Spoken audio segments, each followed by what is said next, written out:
Before the Fellowship was the greatest story you've never heard. I'm Dan. I'm Greg. I'm Cameron. Join us as we read and react to the Silmarillion by J.R.R. Tolkien. Last time Melkor and Ungoliant made their way to the north of Middle-earth. As they approached Angband, they contended against one another. But Balrogs came to the aid of Melkor, and he named himself King of the World and re-established his fortress. Today we continue Chapter 9 of the Quenta Silmarillion, beginning on page 82 of the second edition. Now, when it was known that Morgoth had escaped from Valinor, and pursuit was unavailing, the Valar remained long seated in darkness in the Ring of Doom. And the Maiar and the Vanyar stood beside them and wept. But the Noldor, for the most part, returned to Tirion and mourned for the darkening of their fair city. Through the dim ravine of the Kalakira, fogs drifted in from the shadowy seas and mantled its towers, and the lamp of Mindon burned pale in the gloom. Then suddenly Fëanor appeared in the city and called on all to come to the high court of the king upon the summit of Tuna. But the doom of banishment that had been laid upon him was not yet lifted, and he rebelled against the Valar. A great multitude gathered swiftly, therefore, to hear what he would say. And the hill and all the stairs and streets that climbed upon it were lit with the light of many torches that each one bore in hand. Fëanor was a master of words, and his tongue had great power over hearts when he would use it. And that night he made a speech before the Noldor, which they ever remembered. Fierce and fell were his words, and filled with anger and pride, and hearing them the Noldor was stirred to madness. His wrath and his hate were given most to Morgoth, and yet well nigh all that he said came from the very lies of Morgoth himself, but he was distraught with grief for the slaying of his father, and with anguish for the rape of the Silmarils. He claimed now the kingship of all the Noldor, since Finwë was dead, and he scorned the decrees of the Valar.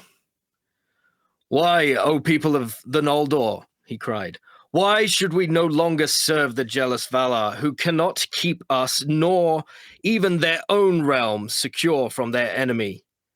And though he be now their foe, are not they and he of one kin? Vengeance calls me hence. But even were it otherwise, I would not dwell longer in the same land with the king of my father's slayer, and of the fief of my treasure. Yet I am not the only valiant in this valiant people. And have ye not all lost your king? And what else have ye not lost, cooped here in a narrow land between the mountains and the sea? Here once was light, that the Valar begrudged to Middle-earth, but now dark levels all. Shall we mourn here deedless forever, as shadow folk, mist-haunting, dropping vain tears in the thankless sea? Or shall we return to our home? In Curavienen, sweet ran the waters under unclouded stars, and wide lands lay about, where a free people might walk. There they lie still, and await us, who in our folly forsook them. Come away, let the cowards keep this city." Long he spoke, and ever he urged the Noldor to follow him, and by their own prowess to win freedom and great realms in the lands of the east, before it was too late. For he echoed the lies of Melkor, that the Valar had cozened them and would hold them captive so that men might rule in Middle-earth. Many of the Eldar heard then for the first time of the aftercomers. "Fair shall the end be," he cried, "though long and hard shall be the road. Say farewell to bondage, but say farewell also to ease. Farewell to the weak. Say farewell to your treasures. More still shall we make. Journey light, but bring with you your swords. For we will go further than Orome, endure longer than Tolkas. We will never turn back from pursuit. After Morgoth, to the ends of the earth. War shall he have, and hatred undying. But when we have conquered and have regained the Silmarils, then we, and we alone, shall be lords of the unsullied light, and masters of the bliss and beauty of Arda. No other race shall oust us. Then Fëanor swore a terrible oath. His 7 sons leapt straightway to his side and took the selfsame vow together and read as the blood shone on their drawn swords in the glare of the torches. They swore an oath which none shall break, and none should take, by the name even of Ilúvatar, calling the everlasting dark upon them if they ever kept it not. And Manwë they named in witness, and Varda, and the hallowed mountain of Taniquetil, vowing to pursue with vengeance and hatred to the ends of the world, Valar, demon, elf, or man, as yet unborn, or any creature, great or small, good or evil, that time should bring forth unto the end of days. Whoso should hold or take or keep Silmaril from their possession. Thus spoke Mithros, and Melkor, and Kilogrom, and Curufin, and Caranthir, Amrod and Amras, princes of the Noldor, and many quailed to hear the dread words. For so sworn, good or evil, an oath may not be broken, and it shall pursue oath-keeper and oath-breaker to the world's end. Fingolfin and Turgon, his son, therefore spoke against Fëanor, and fierce words awoke, so that once again wrath came near to the edge of swords. But Finwë spoke softly as his wont, and sought to calm the Noldor, persuading them to pause and ponder ere the deeds were done that could not be undone. And Orodreth, alone of his sons, spoke in like manner. Finrod was with Turgon, his friend, but Galadriel, the only woman of the Noldor to stand that day tall and valiant among the contending princes, was eager to be gone. No oaths she swore, but the words of Fëanor concerning Middle-earth had kindled in her heart, for she yearned to see the wide, unguarded lands and to rule there a realm at her own will.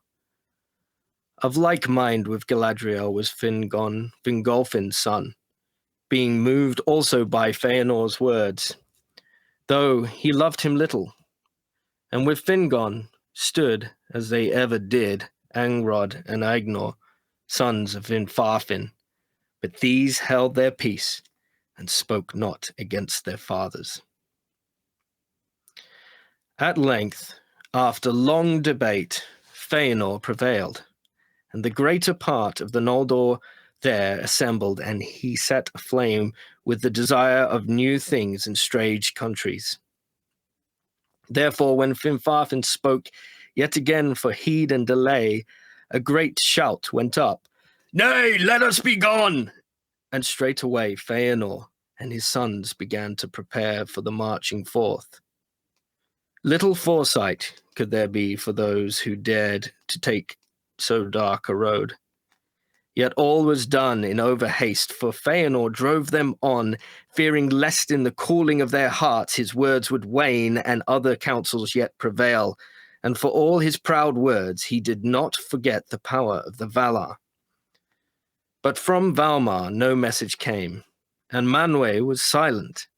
He would not yet either forbid or hinder Fëanor's purpose, for the Valar were aggrieved that they were charged with evil intent to the Eldar, or that any were held captive by them against their will. Now they watched and waited, for they did not yet believe that Fëanor could hold the host of the Noldor to his will. And indeed, when Fëanor began the marshalling of the Noldor for their setting out, then at once dissension arose. For though he had brought the assembly in a mind to depart, by no means all were of a mind to take Fëanor as king. Greater love was given to Fingolfin and his sons, and his household, and the most part of the dwellers in Tirion refused to renounce him, if he would go with them. And thus, at the last, as two divided hosts, the Noldor set forth from their bitter road. Fëanor and his following were in the van, but the greater host came behind under Fingolfin, and he marched against his wisdom, because Fingon, his son, so urged him, and because he would not be sundered from his people that were eager to go, nor leave them to the rash counsels of Fëanor. Nor did he forget the words before the throne of Manwë. With Fingolfin went Finwë also, and for the like reasons, but most loath was he to depart. And of all the Noldor in Valinor, who grown now to a great people, but one tithe refused to take the road, and some for the love that they bore to the Valar, and to Aule not least, and some for the love of Tirion and the many things that they had made, none for fear of peril by the way. But even as the trumpet sang, and Fëanor issued from the gates of Tirion, a messenger came at last from Manwë, saying, "Against the folly of Fëanor shall be set my counsel only. Go not forth, for the hour is evil, and your road leads to sorrow that ye do not see. No aid will the Valar lend you in this quest, but neither will they hinder you. For this ye shall know, as ye came hither freely, freely shall ye depart. But thou, Fëanor, Finwë's son, by thine oath art exiled. The lies of Melkor thou shalt unlearn in bitterness. Valar he is, thou sayest. Then thou hast sworn in vain, for none of the Valar canst thou overcome, now or ever in the halls of Ea. And though Eru, whom thou namest, had made thee thrice greater than thou art." But Fëanor laughed, and spoke not to the herald, but to the Noldor, saying, "So, then, will this valiant people send forth their heir for the king alone into banishment, with his sons only, and return to their bondage? But if any will come with me, I say to them, is sorrow foreboded to you? But in Aman we have seen it. In Aman we have come through bliss to woe. The other now we will try, through sorrows to find joy, or freedom at the least." Then turning to the herald, he cried, "Say this to Manwë Sulimo, High King of Arda. If Fëanor cannot overthrow Morgoth, at least he delays not to assail him, and sits not idle in grief. And it may be that Eru has set me in a fire greater than thou knowest. Such hurt, at the least, will I do to the foe of the Valar, that even the mighty in the ring of doom shall wonder to hear it. Yea, in the end they shall follow me. Farewell!" In that hour, the voice of Fëanor grew so great and so potent that even the herald of the Valar bowed before him as one full answered and departed, and the Noldor were overruled. Therefore they continued their march, and the house of Fëanor hastened before them along the coasts of Elendë. Not once did they turn their eyes back to the Tirion on the green hill of Tuna. Slower and less eagerly came the host of Fingolfin after them. Of those, Fingon was the foremost, but at the rear went Finwë and Finrod, and many of the noblest and wisest of the Noldor. And often they looked behind them to see their fair city, until the lamp of Mindon Eldalieva was lost in the night. More than any others of the exiles, they carried thence memories of the bliss they had forsaken, and some even of the things that they had made there they took with them, a solace and a burden on the road.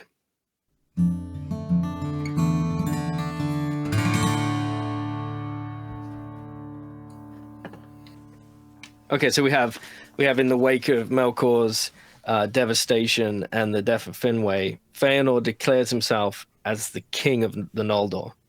But some are kind of two minds and loyal to Fingolfin, his half-brother. But Fëanor rallies the Noldor to forsake the Valar and return to Middle-earth. He makes a terrible oath to pursue any who possess the Silmarils. As the two great hosts, one led by Fëanor and the other by Fingolfin, begin their journey, a messenger of Manwë bids the Noldor not to leave, foretelling the evil and sorrow that awaits them. But Fëanor convinces the Noldor, and apparently also kind of the messenger as well, to press on. So yeah, like Cameron was saying, there is that convincing point, and it really is convincing, because what is it? Insanity is the definition of trying the same thing over and over but expecting a different result. And he's kind of claiming the sane option, which is like, well, we tried that already, it did not work, and we want to try something new. And why shouldn't he? I love this line here. It's on kind of near the beginning of the reading, in page 82 in the middle. It says, Fëanor was a master of words, and his tongue had great power over hearts when he would use it. But it also mentions that his words stirred the Noldor to madness. So it wasn't, I mean, he did convince them, but it was kind of like this mad frenzy, you know. It wasn't like a sober, like, okay, let's decide this thing. Let's, like, you know, hear the counsel of other people. Because even though they were like, they really despise, at least Fëanor seems to really despise the Valar for not doing anything, or seemingly not doing anything, which I think really they're just watching and trying to understand what's happening, which is the more wise thing to do. But he kind of... And their lives are longer, so they, or I suppose they are, maybe they aren't, but they see in centuries, whereas Fëanor might see in decades. Right. And so he kind of like, he does what you said, Dan, right? He stirs them up and kind of accuses them. But even then, you know, he seems to have no love for the Vanyar either.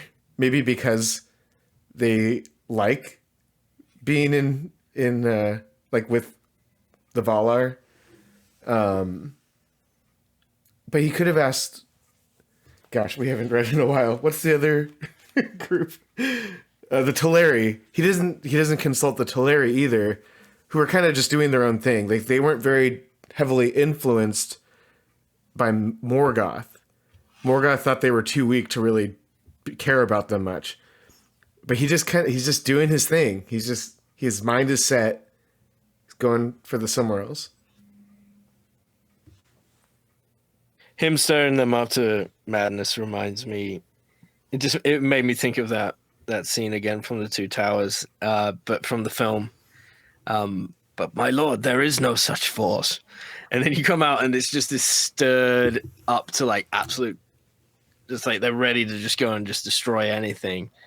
Somehow Fëanor managed to do that to these seemingly stoic creatures, which is, it speaks to the power of his words and his persuasion. One thing I'd love your guys' opinion on is Fëanor saying that, let me get the actual quote. He says, "It may be that Eru has set in me a fire greater than thou knowest." Mm-hmm. And then the herald is like, "Okay, that's a good point." It could be that even the councils of Manwë can't see that, like, this is all part of Eru's plan. What do you guys think about that? Is this like a an evil thing that's happening? Is it like purely greed, or is it like, no, this must happen in order to fulfill Ilúvatar's plan? I think his motives are too tied up in the death of his father, so I think it's tough to kind of peg it as like a pure motive, I think, even though he's very crafty with his words. Okay, I have a thought here, but don't let me forget your question. But at the very beginning of the reading, it's just kind of laying out, because we'd kind of gone off with Morgoth and Ungoliant for a little bit, but now we're back with the Noldor, and it mentions, just reminds us that the trees are gone, though it's dark. It's actually, there's just darkness in the land now. And it says, the Noldor, for the most part, returned to Tirion. This is the top of 82, beginning of the reading, and mourned for the darkening of their fair city.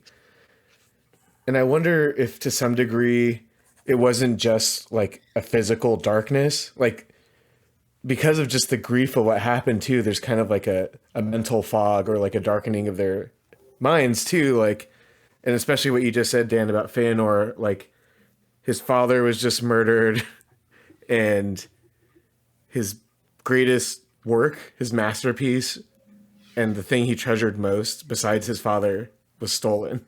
Yeah. So those are certainly things that will that's going to bear heavily on any decision that you make, Yeah. What was your question again? Well, similar to like Yavanna, is she the one who is kind of queen of the created things? Growing things, I Like think. growing Plants things, and that kind of stuff. So in a similar way that she knows them better and knows their value and can properly mourn for them, and more properly understands their beauty. Maybe is it the same for Fëanor, that like the others aren't doing anything because they don't understand the value of the Silmarils. He understands them because he crafted them. He understands their intricacies. And what he says is, perhaps Eru put in me a fire deeper than thou know. And maybe that is the case, that this is actually a good quest. That's the question. Is this a good quest or a bad quest that's turned good? I think the answer is a little bit mixed. Maybe I'm just being a little too passive. I think it's no, and I'll say why in a minute. But okay. Yeah. Well, here's what I think. I think there is something at least just in him trying to pursue these stolen things, but there's a lot of like poor judgment and kind of bad intent mixed in there too, mingled in some way. So one is this deceit that he's learned from Morgoth, where he thinks that the Valar do not care about them or actively are against them, against the Noldor, which isn't true. Like that's a lie that he's come to believe. And so it talks a lot about that he has that's part of what stirs them up. Like, are we just going to sit around and be ruled by these people that hate us? Which isn't true. That's not true. So he's like sown this lie amongst his own people too. And then the other thing I think that I would say, well, there's more to come too that we'll read about. But my last thought on this, at least, and I want to hear what Dan has to say, is I think, like that fire, that image of fire again, it can, it can move you in a good way, but it also can be destructive. And I think in this case, it's a little bit of both. But particularly when the messenger of Manwë pleads with him to stay, and he just kind of shuts the door, like, no, we're leaving, we're done. If it wasn't bad before, that's when it became bad, I think. He's just too fired up to listen. Yeah, to he's too set in his good counsel. Yeah, exactly. I don't know, Dan. What are you thinking? Yeah, I think it's no. I mean, the beginning of this part, it sets it up, I think, relatively clearly, and I think that quote that you had there about him saying, it may be that Eru has set in me a greater fire than thou knowest. I think that's pride, very, very clear. clear pride. It says earlier, fierce and fell were his words. So already they're negative. And filled with anger and pride. And hearing them, the Noldor was stirred to madness. So fierce, fell, anger, pride. He was distraught with grief for the slaying of his father, and with anguish for the rape of the Silmarils. Now, this phrase, distraught with grief, is not a light phrase. Like, if anything, Brits understate things. Grief here is a big word. It's mental anguish. It's deep pain in the heart that is uncontrollable. There is like a kind of fire itself. It's a cold fire, but it is a fire. And I think that this is blinding him. He's just got blinkers on, and now he's laser focused to narrow. His pride, his anger are just like a beam on Morgoth and on getting the Silmarils back. So I don't think it's... Maybe later on we see otherwise, because I don't remember what happens. But yeah, I think that quote is just indicating the depth of his pride. Or the depth of his fire, because he's just... No one's more fired up than he is over these Silmarils. So maybe in a sense it is both, because, Ilúvatar knows that he's created with this fire, and the pride will lead him away from Aman. Sorry, did I say that right? Or Arda? What am I saying? Aman. Yeah. Aman is, yeah, Aman, they're yeah. both places. So he uses it for his purposes. So maybe it is both. Yeah, it's interesting because there's all these other little parts of this, like kind of tangential things. Like, he's not just doing this for himself, he's leading his whole people there too. And he knows that he's leading them into peril. Like, Manwë's messenger makes it clear that they're going to sorrow, or they're going to experience new sorrows because of this action. And then he also ropes in like his sons into making this vow that I think Tolkien's making it pretty clear. Now, terrible, he says, then Fëanor swore a terrible oath. But that's kind of like a neutral term, isn't it, right? It's more just like powerful. It doesn't mean bad. They probably use the same word for Ulmo when he speaks, Right. So. Or like, I think even in Lord of the Rings, he talks about like Galadriel's terrible beauty when she's like kind of tempted by the ring, like, and her power, like her greatness, right? So it's like this big oath that he's calling on the name of Ilúvatar and making this oath, but he kind of like leads other people into this hasty mess, really. Like, people aren't really thinking clearly, and he's wielding this fire that he has within him to just like pull everyone with him to his cause. That maybe for himself, like maybe if it was just him, it wouldn't be so bad. If he just decided, I'm going to go on my own and get those back. But there's something that's, I don't know, just, it's like, kind of makes me uneasy that he's just getting everybody on board with his like kind of lunacy, The first time the word terrible is used is in reference to Ilúvatar. Ilúvatar rose a third time and his face was terrible to behold. So, yeah, terrible, it can be like a term to just describe the terror people have in response to it. Yeah, I think it's all like great and mighty. Awesome. Yeah. And the fact that his sons kind of immediately take the oath with him suggests that it was inspiring. It was awe-inspiring. But not to like diminish the fact that he has stirred everybody to madness. And I think that this might be just a playing out of that madness. Oh,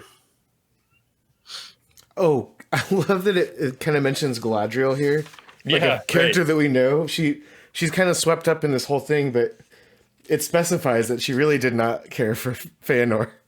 She didn't swear an oath. Yeah, she didn't swear an oath. She just went because her people went in a way. But it says she was of like mind with Galadriel was Fingon.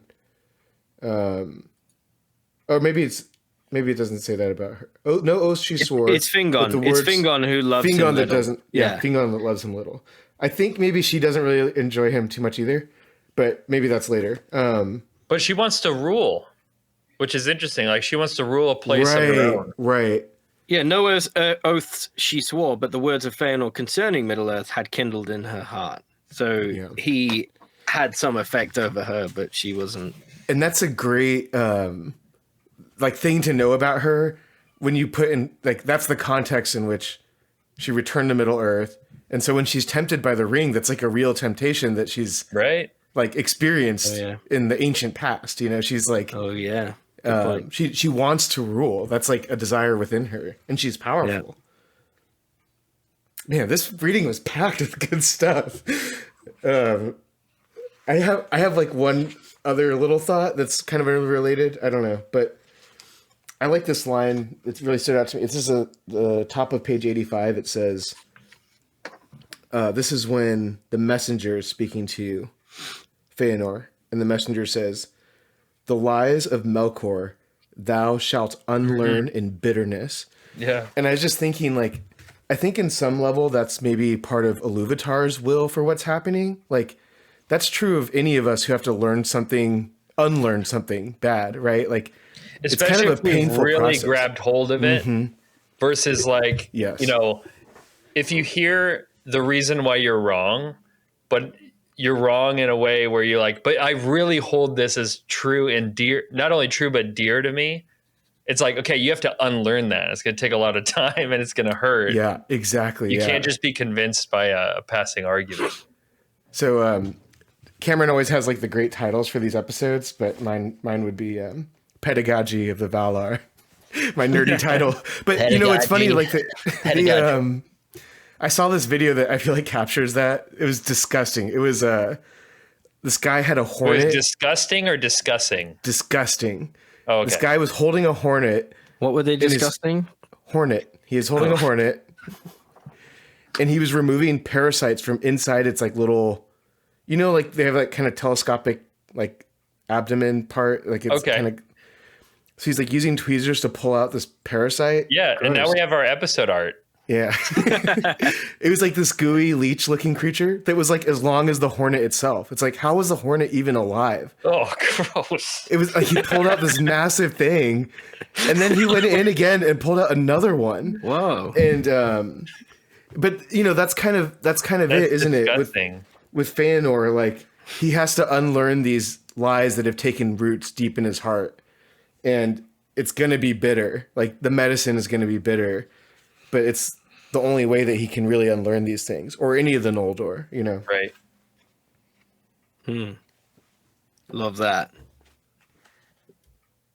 That's also very gross, what you just said, by the way. I keep thinking about Okay, I'll say one more thing, and then I'm done talking. But, they were white. They weren't the normal leech color. They were disgusting. Anyway, just the way he takes off too is so intense, and he's he thinks he's so cool. Yea, in the end, they shall follow me. Farewell.